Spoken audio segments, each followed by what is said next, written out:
Hello everyone, and welcome back to the You're Playing It Wrong series, where I tell you, in the least judgmental way possible, the biggest features and popular games you're either missing or playing completely wrong. Today on the show, we're going to be taking a look at a game that came out recently that lacks any health and safety warnings and has everyone sore the next morning. And that game is Pistol Whip. Before I start the video, make sure to subscribe to me, Gamer Reality, for many more episodes like this to come. Okay, so do you remember that part of the tutorial where the game inexplicably puts you through the green circle that hurts you? They were attempting to teach you an important part of the game. They could have explained it in a simpler way, like, we're gonna take away your health for a second, but that's for a separate video. There are 3 stages for your health to be in: full, recovering, and dead. Full health is indicated by a metal shield. Recovering is when you get hit from being at full health. The shield will change into a heart and it will have a number inside. That number is the number of enemies or shields on enemies you have to shoot to get back to full health again. This number depends on the difficulty you choose. Easy is 4, medium is 8, and hard is 16. If you get hit while recovering, well, it's game over for you.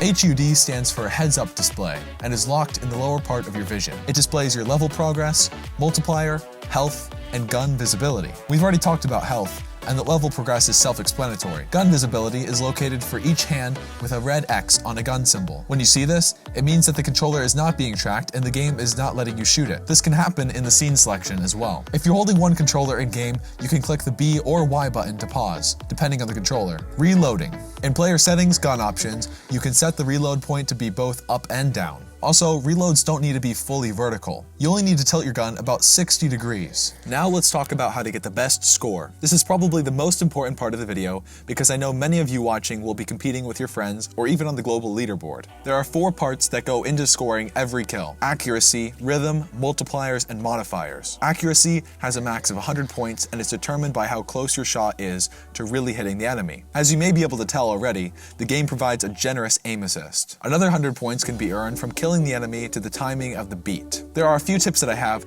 to get you shooting to the beat. When you're inexperienced like I was, you'll probably try to count the tempo out loud. 1, 2, 3, 4. 1, 2, 3, 4. 1, 2, 3, 4. The game actually provides a couple of options to tell you the beat. The first way is to watch the thumping objects in the scene because they are to the beat. The second and more effective way is to go to game settings, haptic feedback, and turn the metronome level up. After you turn on the setting, you'll notice that your controller vibrates to the beat. Also, a cool feature that I wanted to point out is that when bullets barely fly past your head, they make a synth noise that seems to be in the song. Alright, the next thing that I want to talk about is all the misconceptions around the pistol whip, what the game is named after. The first thing that you should know is that the enemy you are about to pistol whip will commonly wait to shoot you in the face at point blank. This was confusing to me at first, and I kept asking myself why he was waiting so long, only to find out that he was planning it out in his black, shadowy head. Although the enemy's shooting seems unpredictable, you can notice that their guns will turn red a couple of seconds before they shoot. Now for some common misconceptions about the pistol whip. 2 bonuses of pistol whipping an enemy are a replenished health and your hit being perfectly on the beat. Although a common misconception is that you get a full 200 points for each hit, and this is false. When doing a pistol whip, instead of measuring for rhythm and accuracy, the game instead measures rhythm along with the force of your swing. But if you're in the whipping mood like I usually am, you'll have no problem hitting them as hard as physically possible. Ah! Ah! Ah! That's probably why I'm so sore.